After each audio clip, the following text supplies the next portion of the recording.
கிருபையும் இரக்கம் நிறைந்த எங்கள் நல்ல ஆண்டவரே, இந்த அருமையான இந்த நாளுக்காக நாங்கள் உம்மை நன்றியோடு துதிக்கிறோம் ஐயா. வானங்களும் வானாதி வானங்களும் கொள்ளாத மகா பெரிய தேவன் நீர் எங்களோடு கூட இருக்கிறீர் சுவாமி. நீர் நல்லவராக, வல்லவராக, வாக்கு மாறாத தேவனாக நீர் எங்களை நடத்தி வந்திருக்கிறீர். உமக்கு நன்றியப்பா. இந்த நாள் முழுவதும் ஆண்டவர் எங்களுக்கு பாராட்டின எல்லா கிருபைகளுக்காக ஸ்தோத்திரம். இந்த மாலை நேரத்தில் உம்முடைய சமூகத்தில் வந்து நாங்கள் நிற்கும்படி ஆண்டவர் எங்களை பலப்படுத்தி கொண்டு வந்திருக்கிறீர். உமக்கு நன்றி சுவாமி. இந்த நேரத்தில் எங்கள் ஒவ்வொருவரையும் உடைய சமூகத்தில் தாழ்த்துகிறோம். கர்த்தர் எங்களை பொறுப்பெடுத்து கொள்ளும், எங்களை தகுதிப்படுத்தும், பரிசுத்தப்படுத்தும். உம்முடைய இரத்தத்தினால எங்களை கழுவுங்கப்பா. ஆண்டவரே, உம்முடைய சமூகத்தில் நாங்கள் வந்திருக்கிறோம். இப்பொழுதும் நீர் எங்கள் ஒவ்வொருவரோடும் பேசும்படியாய் ஜெபிக்கிறோம். ஆண்டவரே, உம்முடைய சத்தத்தை நாங்கள் கேட்கட்டும். அநேக நேரங்களில் நாங்கள் மனிதருடைய சத்தத்தை கேட்டு கேட்டு ஆண்டவரே சோர்ந்து போயிருக்கிறோம், நொந்து போயிருக்கிறோம். ஆண்டவரே, நாங்கள் உம்முடைய சத்தத்தை கேட்டு பலனடைந்தவர்களாய், உம்முடைய சித்தத்தை செய்கிறவர்களாய் நீர் எங்களை மாற்றுவீராக. உம்முடைய வார்த்தைகளை புரிந்து கொள்ள எங்களுக்கு கிருபை செய்யுங்க. கண்மலை மீட்பருமாகிய கர்த்தாவே, எங்களுடைய வாயின் வார்த்தையும் எங்களுடைய இருதயத்தின் தியானமும் உம்முடைய சமூகத்திலே பிரீதியாய் இருப்பதாக. ஆமேன், ஆமேன். உட்கார்வோம். இந்த அருமையான நேரத்திலும் வந்திருக்கிற உங்கள் யாவரையும் ஆண்டவராகிய இயேசு கிறிஸ்துவின் இனிதான நாமத்தினாலே வாழ்த்துகிறேன், வரவேற்கிறேன். ஆண்டவர் தாமே இந்த நாளுக்கும் இந்த நேரத்திற்கும் உரிய எல்லா ஆசீர்வாதங்களினாலும் உங்களை நிறைத்து வழி நடத்துவாராக. அருமையானவர்களே, இந்த லெந்து நாட்களிலே தாவீதின் பார்வையில் கர்த்தர் என்கிற தலைப்பிலே நாம் தொடர்ந்து இந்த சங்கீதக்காரன் ஆண்டவரை குறித்து சொல்லுகிற காரியங்களை நாம் சிந்தித்து கொண்டிருக்கிறோம். இந்த நாளிலும் சற்று நேரம் நாம் சிந்திக்கும்படியாக தெரிந்து கொண்ட வேத வசனம் சங்கீதங்களின் புஸ்தகம் 30ஆம் சங்கீதம் 2வது வசனத்தை யாராகிலும் ஒருத்தர் வாசிங்க. 30:2. என் தேவனாகிய கர்த்தாவே, உம்மை நோக்கி கூப்பிட்டேன், என்னை நீர் குணமாக்கினீர். அருமையானவர்களே, இந்த இடத்துல சங்கீதக்காரன் சொல்லும் பொழுது என் தேவனாகிய கர்த்தாவே, உம்மை நோக்கி கூப்பிட்டேன், என்னை நீர் குணமாக்கினீர். இந்த நாளிலே நாம் தியானிக்கிற இந்த தியானத்தினுடைய தலைப்பு, கர்த்தரை நோக்கி கூப்பிடுகிறவர்களை அவர் குணமாக்குகிறவர். அல்லேலூயா.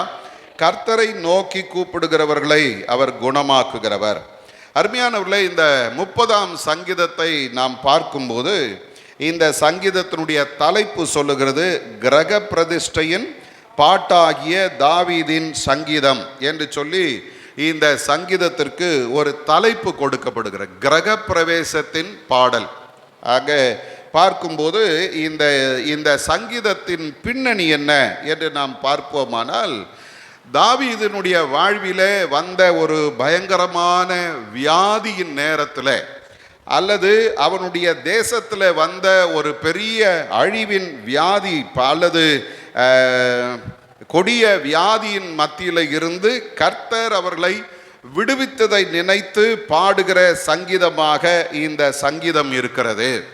அது மட்டுமல்ல, இது 1 நாளாகமத்தின் புஸ்தகம் 21ஆம் அதிகாரத்தின் அடிப்படையில் அந்த இடத்துல நாம் பார்க்கும்போது ஆண்டவர் இந்த இஸ்ரவேல் ஜனங்களை தண்டித்து அவர்களுக்கு எதிராக ஒரு கொடிய வியாதியை ஆண்டவர் அனுப்பி ஏறக்குறைய 70,000 பேர் மரித்தார்கள். அந்த 21ஆம் அதிகாரத்தில் நாம் பார்க்கிறோம். அந்த 70,000 பேர் மரித்த பொழுது அந்த இடத்துல ஆண்டவர் அவர்களுக்கு இறங்கி அந்த வாதையிலிருந்து கர்த்தர் அவர்களை விடுதலையாக்கின பொழுது அந்த இடத்தை அர்வானா என்கிற அந்த மனிதனுடைய அந்த இடத்தை தாவீது வாங்கி அந்த இடத்துல ஒரு பலிபீடத்தை கட்டினான். பின் நாட்களிலே அங்கே ஆலயம் கட்டப்பட்டது. ஆகவே அந்த இடத்தை பிரதிஷ்டை செய்கிறதற்காக அங்கே பாடின சங்கீதம் என்றும் ஒரு சிலர் இந்த சங்கீதத்தை குறித்து சொல்லுகிறார்கள். அல்லது இது தாவீது தனக்கென்று கட்டின வீட்டை பிரதிஷ்டை பண்ணின சங்கீதமாகவும் இருக்கலாம் என்று சொல்லுகிறார்கள். ஆனால் எப்படி இருந்தாலும் கர்த்தர் ஒரு பெரிய கொள்ளை நோயிலிருந்து தாவீதையும் அவன் ஜனங்களையும் காப்பாற்றியதை குறித்து அவர் இங்கே சொல்லுகிறதை நாம் பார்க்கிறோம். அருமையானவர்களே, இந்த இடத்திலே நாம் பார்க்கும்போது இந்த சங்கீதம் ஒரு நன்றி சொல்லுகிற சங்கீதமாக இந்த இடத்துல வேதம் நமக்கு காண்பிக்கிறது. இது நன்றி சொல்லுகிற சங்கீதம். 12வது வசனத்திலே நீங்கள் பார்ப்பீர்களானால் சங்கீதக்காரன் சொல்றான், என் தேவனாகிய கர்த்தாவே உம்மை என்றென்றைக்கும் துதிப்பேன் என்று சொல்லுகிறான். என் தேவனாகிய கர்த்தாவே உம்மை என்றென்றைக்கும் துதிப்பேன். ஏன் துதிப்பேன் அப்படின்னா அதுக்கு முந்தின வசனம் சொல்லுகிறது, என் புலம்பலை ஆனந்த களிப்பாக மாற பண்ணினீர், என் மகிமை அமர்ந்திராமல் உம்மை கீர்த்தனம் பண்ணும்படியாக நீர் என் ரட்டை களைந்து போட்டு மகிழ்ச்சி என்னும் கட்டினால் என்னை எடை கட்டினீர் என்று சொல்லி அங்கே இந்த சங்கீதக்காரன் சொல்லுகிறதை நாம் பார்க்கிறோம். ஆண்டவர் என்னுடைய புலம்பலை ஆனந்த களிப்பாகவும் என்னுடைய இரட்டை களைந்து போட்டு மகிழ்ச்சி என்னும் கட்டினால் என்னை எடை கட்டினார் என்று சொல்லுகிறார். இன்றைக்கு அருமையான தேவஜனமே, கர்த்தரை நாம் துதிக்கிறோம். எதற்காக அப்படின்னா, என்னுடைய புலம்பலை ஆண்டவர் ஆனந்த களிப்பாக மாற்றியிருக்கிறார். ரெண்டாவது சொல்றா, என்னுடைய இரட்டை களைந்து போட்டு மகிழ்ச்சி என்னும் கட்டினால் அவர் என்னை எடைகட்டி வைத்திருக்கிறார் என்று சொல்லுகிறார். அப்போ இந்த இடத்துல நாம் பார்க்கும்போது, அப்போ இந்த தாவீதினுடைய வாழ்க்கையில இந்த வேதனை வருவதற்கு காரணம் என்ன என்று நாம் பார்ப்போமானால், அங்கே தாவீது ஒரு சம்பவத்தை தன்னுடைய மனதின் ஆழத்திலிருந்து வெளிப்படையாக அவர் பேசுகிறதை நாம் பார்க்கிறோம். ஏன் பிரச்சனை வருது? நிறைய நேரங்களில் நம்ம கேள்வி கேட்குறோம், ஏன் ஆண்டவர் இதை அனுமதிச்சார், ஏன் இந்த நோயை அனுமதிச்சார், ஏன் இந்த பலவீனத்தை அனுமதித்தார் என்ற கேள்வி வரும்போது 6வது வசனத்திலே சங்கீதக்காரன் தன்னுடைய அனுபவத்தை அங்கே சொல்றார். என்ன சொல்றார் பாருங்க, நான் ஒரு காலும் அசைக்கப்படுவதில்லை என்று என் வாழ்விலே சொன்னேன் என்று சொல்லுகிறார். அருமையானவர்களே, ஆங்கிலத்தில் நீங்க பார்த்தீங்கன்னா இந்த வார்த்தையை எப்படி சொல்றாங்க அப்படின்னா, in my prosperity I set I shall never be moved. என்னுடைய செழிப்பான நேரத்தில், நான் ஆசீர்வாதமாக இருக்கிற நேரத்தில் நான் சொன்ன வார்த்தை என்ன தெரியுமா, நான் அசைக்கப்படுவதில்லை என்று சொன்னேன் என்று சொல்லுகிறார். அருமையானவர்களே, இந்த இடத்துல தாவீதுக்கு இந்த பிரச்சனை வர காரணம் என்ன அப்படின்னா, அவனுக்குள்ள இருந்த ஒரு பெருமை.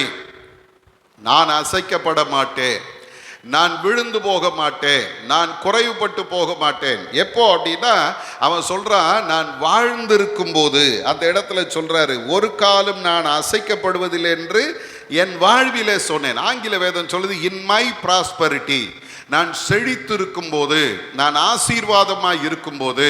இல்லை, இந்த இடத்துல நாம் பார்க்கிற ஒரு காரியம் என்ன தெரியுமா, இந்த பெருமை பல நேரங்களில் நமக்குள்ளேயும் வந்து உட்கார்ந்துருது. எப்போ வருது தெரியுமா, எந்த பிரச்சனையும் இல்லாமல் சமாதானமாக நம்ம இருக்கும்போது நமக்குள்ள ஒரு பெருமை வருது. எதுவும் என்ன அசைக்க முடியாது, யாருக்கும் நான் பயப்பட வேண்டிய அவசியம் இல்லை, யாருக்கும் நான் கீழ்ப்பட வேண்டிய அவசியம் இல்லை, நான் நல்லா இருக்கிறேன். இல்லை, எனக்கு நிறைய நேரங்களில் இதை சின்ன வயசுலேருந்து நம்ம பார்க்குறோம். நான் ஏற்கனவே சொல்லியிருக்கிறேன், நான் 5வது படிக்கும்போது ஒரு பிரைமரி ஸ்கூலில் படித்தேன். அந்த ஸ்கூலில் டீச்சருங்க அடிப்பாங்க, திட்டுவாங்க, எல்லாம் பண்ணுவாங்க. அங்கே படித்த காலத்தில் அந்த டீச்சர்களுக்கு பயந்து அடங்கி இருந்தேன். இப்போது எக்ஸாம் நடக்க ஆரம்பிச்சது, கடைசி எக்ஸாம் 5வது. அதை அந்த ஸ்கூல் 5வதோட முடியுது, 6வது வேறு ஸ்கூலுக்கு போகணும்.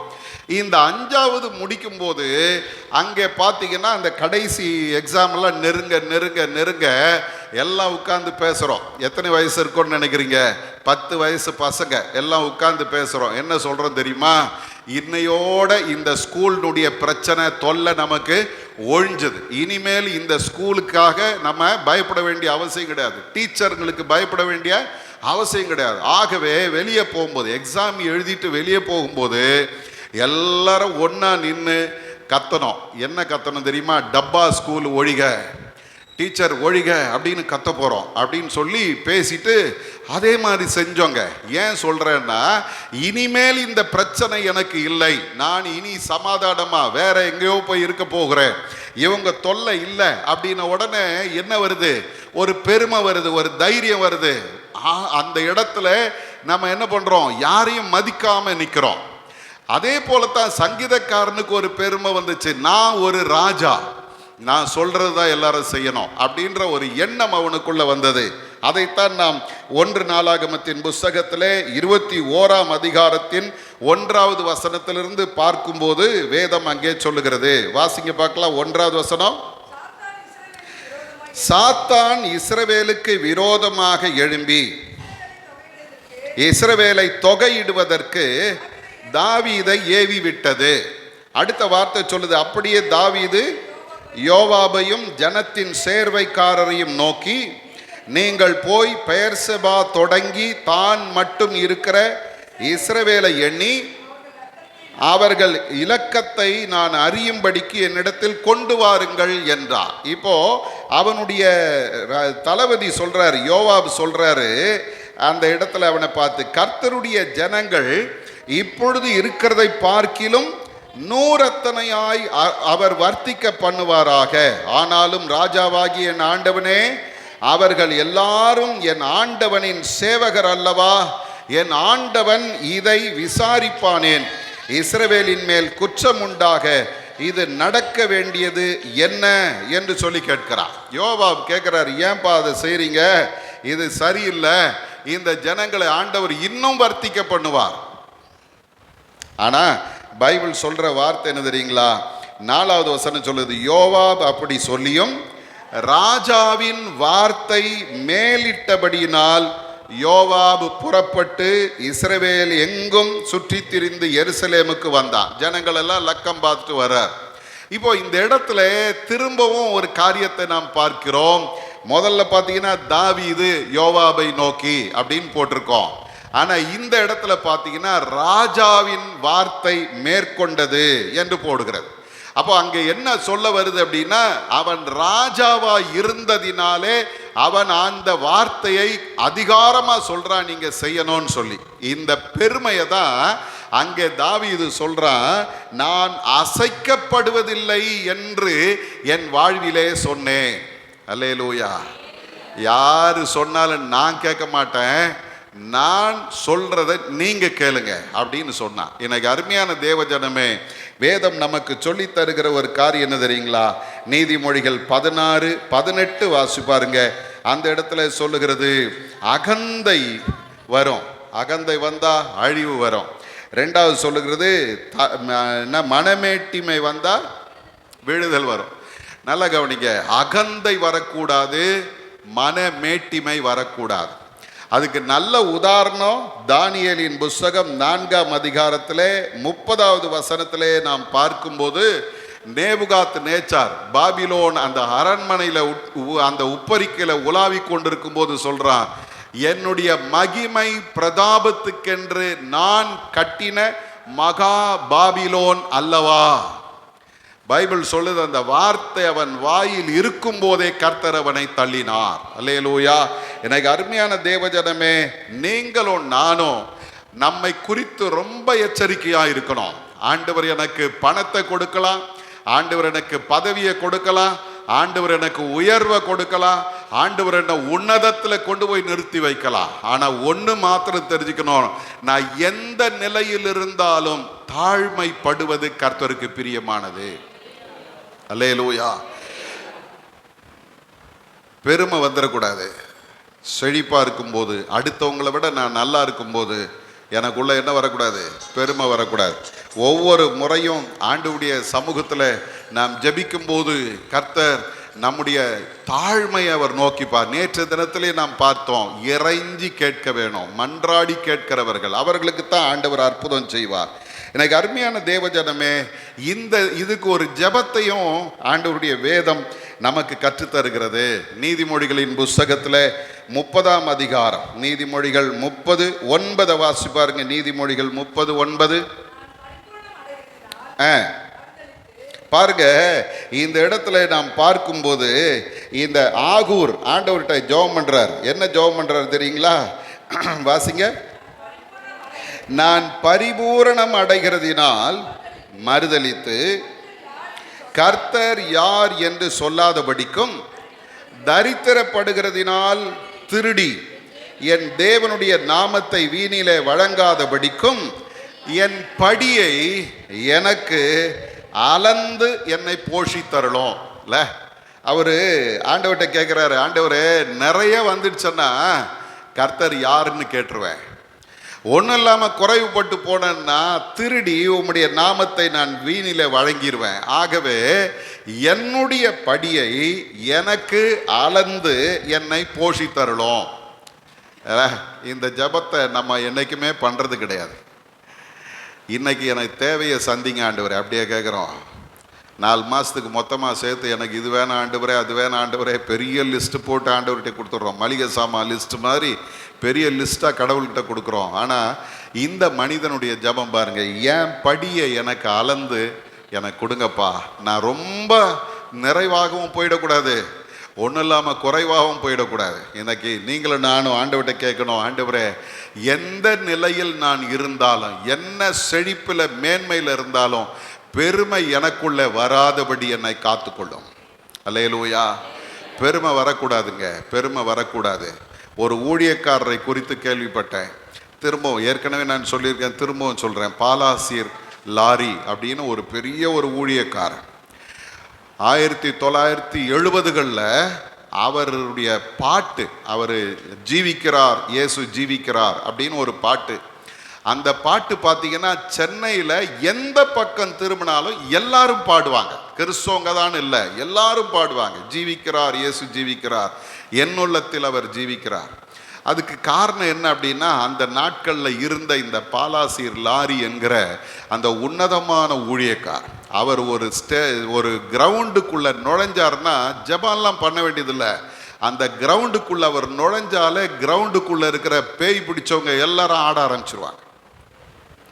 அற்புதங்கள் நடக்கும். இதை விட ஒரு வேடிக்கையான ஒரு அற்புதம் என்னன்னா, அவருடைய மீட்டிங் நடக்கும்போது ஒரு கூட்டம் ஜெபம் பண்ணுவாங்களாம். அப்போ வேலூரில் அந்த மாதிரி ஒரு கூட்டம் நடந்துருக்கிறது. அந்த கூட்டத்தில் பார்த்தீங்கன்னா ஒரு குடிசை வீட்டில் ஒரு குழு உட்கார்ந்து இவருடைய ப்ரேயருக்காக, மீட்டிங்காக அவங்க ஜெபம் பண்ணுறாங்க. அப்போது எங்கேயோ போன ஒரு நாய் கால் உடஞ்சி போயிருந்துச்சான். அந்த கால் உடஞ்ச நாய் அது அந்த கூட்டத்துக்குள்ளே வந்ததான் எல்லாரும் என்ன பண்ணியிருக்காங்க, அதை துரத்தி இருக்கிறாங்க. இது நேராக ஓடி போய் இந்த ஜெபம் நடந்துட்டு இருந்துச்சு பாருங்க, அந்த குடிசைக்குள்ளே நுழைஞ்சிடுச்சு. இவன் குடிசைக்குள்ளே நுழைஞ்சதும் குடிசையில் இருக்கிறவங்களாம் ஜெபம் பண்ணுறாங்க. இது இந்த பக்கம் புகுந்து அந்த பக்கம் போச்சு பாருங்க, உடஞ்சிருந்த கால் சரியாயிடுச்சு. அப்போ எவ்வளவு பெரிய வல்லமை அந்த மனிதனுக்கு இருந்திருக்கும்ல. அந்த 70களில் தமிழ்நாட்டில் குறிப்பாக சென்னையில் ஒரு பெரிய எழுப்புதல் அவரால் வந்தது. ஆனால் அந்த மனுஷனுக்குள்ள ஒரு பெருமை வந்துச்சு. என்ன தெரியுமா? நான் தான் கிறிஸ்து, சபையாகிய மனவாட்டியை ரட்சிக்கும்படி வந்த நான் அப்படின்னு சொல்லி தன்னை தேவனுடைய சமூகத்தில் உயர்த்தினான். அதனுடைய விளைவு என்ன தெரியுங்களா? ஆண்டவர் அடித்தார், அந்த வல்லமையும் போச்சு, எல்லாம் போச்சு. கடைசியில் அரே ராமா அரே கிருஷ்ணா இயக்கத்தில் சேர்ந்து தான் கூட தன்னை பின்பற்றி வந்த அத்தனை பேரையும் வழி விலக செய்து ஒரு சாதாரண மனிதனாய் மரித்தான். ஏன் சொல்கிறேன் தெரியுமா? பெருமை வரக்கூடாது. பெருமை வந்ததுனால தாவீதுக்கும் அவனுடைய ஜனங்களுக்கும் ஒரு பெரிய அழிவு வந்தது. நீ லக்கம் பார்த்தாய். இவன் என்ன பண்ணுறாரு தெரியுங்களா? அவன் 4 லட்சம் பேர் பட்டயம் உருவர்கள் அவனிடத்துல இருக்கிறார்கள்னு சொல்லி லக்கம் பார்த்தான். ஆனால் 70,000 பேரை 3 நாளில் கர்த்தர் கொன்று குவித்தார். எவ்வளோ பயங்கரம் தெரியுங்களா? ஆண்டவருக்கு முன்னால் நம்ம என்ன பண்ணக்கூடாது? பெருமைப்பற்றவே கூடாது. இப்போது இந்த சூழ்நிலையில் தான் தாவீது ஆண்டவரிடத்தில் ஓடுறான். அவர்கிட்ட போயிட்டு அதை எப்படி அவன் அதில் விடுதலை பெற்றான் அப்படின்னு பார்த்தீங்கன்னா 9வது வசனத்தை பாருங்க.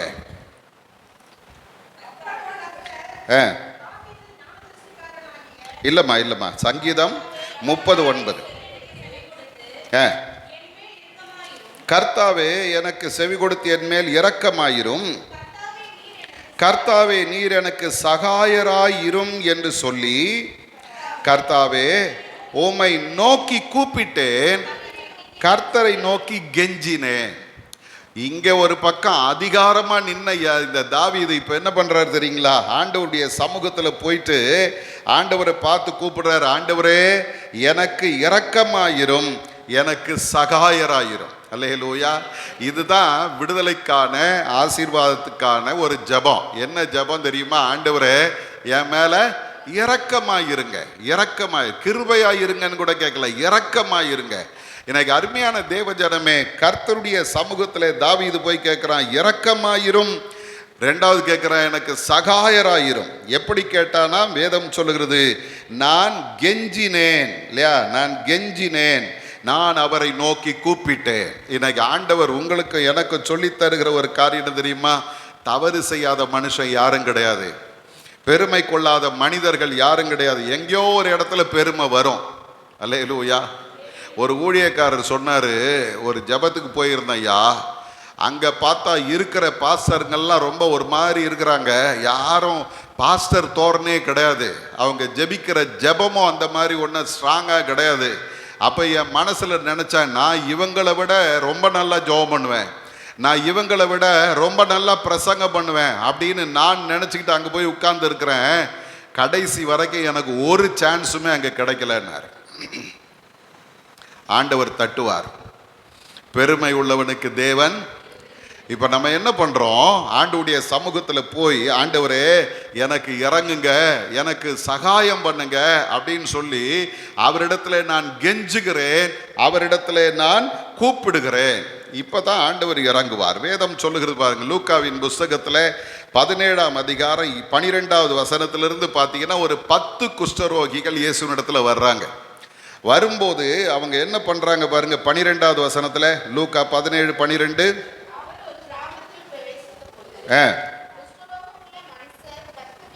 10 பேர் அவருக்கு எதிராக வந்து தூரத்திலே நின்று, இயேசு ஐயரே எங்களுக்கு இறங்கும் என்று சத்தமிட்டார்கள். அல்லேலூயா. இந்த இடத்துல நாம் பார்க்கிற காரியம் என்ன தெரியுங்களா? இதுவரைக்கும் இவங்க என்ன சத்தம் போடுவாங்க தெரியுமா? யாராவது அவங்க வழியா வந்துட்டாங்கன்னா அவங்க கத்துவாங்க, தீட்டு தீட்டு தீட்டுன்னு கத்துவாங்க. யாரும் அவங்க கிட்ட போயிடக்கூடாது, யாரும் அவங்கள தொற்றக்கூடாது. ஆனா இப்ப இயேசு வருகிறதை அவர்கள் பார்த்து விட்டு, வேதம் சொல்லுகிறது, 10 பேரும் கூப்பிடுறாங்க, இயேசு ஐயரே எங்களுக்கு இறங்கும் என்று சத்தமிட்டார்கள். வேதம் சொல்லுது, உடனே ஆண்டவர் அவர்களுக்கு இறங்கினார். அல்லேலூயா. அடுத்த வசனம் சொல்லுகிறது, அவங்கள பார்த்து சொல்றார், நீங்கள் போய் ஆசாரியர்களுக்கு உங்களை காண்பியுங்கள் என்றார். அந்தப்படி அவர்கள் போகையில் சுகமானார்கள். அல்லேலூயா. அதே போல மார்க் 10ஆம் அதிகாரத்திலே நாம் பார்க்கும்போது பர்த்திமேயுவை பார்க்கிறோம். இயேசு எரிகோவின் வழியாய் போகிறார். அந்த சந்தடியை கேட்ட உடனே அவன் கேட்கிறான், யாரு என்னன்னு விசாரிக்கிறான். இயேசு போகிறார். இப்ப பாருங்க, வேதம் சொல்லுகிறது, அவன் கர்த்தரை நோக்கி கூப்பிட்டான். உடனே பக்கத்தில் இருக்கிறவங்க எல்லாம் அதட்டுறாங்க. இப்ப பைபிள் சொல்லுது, அதட்டின பிறகு அவன் அமைதியாகல, முன்னிலும் அதிகமாய் கர்த்தரை நோக்கி கூப்பிட்டான். அல்லேலூயா. அவ இன்னைக்கு நீங்கள் நானும் தேவ சமூகத்தில் வரும்போது நம்ம ஜபிக்க உட்கார்ந்தா தடை வருதா? அப்பதான் தூக்கம் வரும், அப்பதான் கொட்டாவி வரும், கெட்டாவி வரும், எல்லாம் வரும்.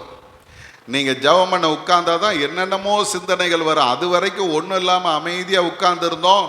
ஜபத்துல உட்கார்ந்தாதான் நமக்கு இருக்கிற எல்லா பிரச்சனையும் ஞாபகத்துக்கு வரும். யாரோ என்னைக்கோ சொன்ன காரியெல்லாம் ஞாபகத்துக்கு வரும். ஜபம் ஓடாது. அல்லேலூயா. ஏன் தெரியுமா? அமைதியா ஜெபம் பண்றோம். எப்போ நீ சத்தத்தை உயர்த்தி ஓன்னு கத்தி கதறி கடவுளுடைய சமூகத்துல நிக்கிறோமோ, அந்த நேரம் எந்த சிந்தனையும் நம்ம தடை பண்ணாது, எந்த கெட்டாவியம் கொட்டாவியம் வராது. ஆண்டவருடைய சமூகத்துல நான் என்ன ஜெபிக்கணும்னு நினைச்சேன்னா அதை ஜெபிக்க முடியும். ட்ரை பண்ணி இருக்கிறீங்களா? பண்ணி பாருங்க. அமைதியா உட்கார்ந்து ஜெபம் பண்ணீங்கன்னா உங்களுக்கு நீங்க நினைக்கிறத விட சீக்கிரமா தூக்கம் வரும். இன்னைக்கு மத்தியானம் ஒருத்தருக்கு அப்படித்தான் ஆலோசனை சொல்லி அனுப்பினேன். அவருக்கு 2 மணி வரைக்கும் தூக்கம் வர மாட்டேங்குது. நான் சொன்ன ஒன்றும் பிரச்சனை இல்லை, நீ படுத்துக்க, கண்ணை மூடு, ஸ்தோத்திரம்னு சொல்லு, 5 நிமிஷத்துல நீ தூங்கலைன்னா என்ன கேளுன்னு. அவர் சந்தோஷமா ஆயிட்டார். அப்படிங்களாயா? ரொம்ப சந்தோஷயா, இன்னிலிருந்து செய்கிறையா, செய்யுங்க. ஆனால் அமைதியாக ஜெபம் பண்ணுறதில்ல. சங்கீதக்காரன் சொல்கிறான், நான் அவரை நோக்கி கெஞ்சினேன், அவரை நோக்கி கூப்பிட்டேன், அவர் எனக்கு விடுதலையை தந்தார். அல்லேலூயா.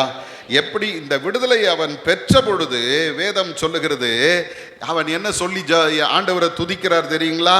1வது வசனம் சொல்லுது. என்ன சொல்லுது பாருங்க, 1வது வசனம், கர்த்தாவே என் சத்துருக்கள் என்னை மேற்கொண்டு மகிழ விடாமல் நீர் என்ன பண்ணீங்க? கை தூக்கி எடுத்தபடியினாலே நான் உம்மை போற்றுவேன். அல்லேலூயா. என் சத்துரு என் மேல் என்னை மேற்கொண்டு மகிழ ஒட்டாமல் நீர் என்னை கை தூக்கி எடுத்தீர். அல்லேலூயா.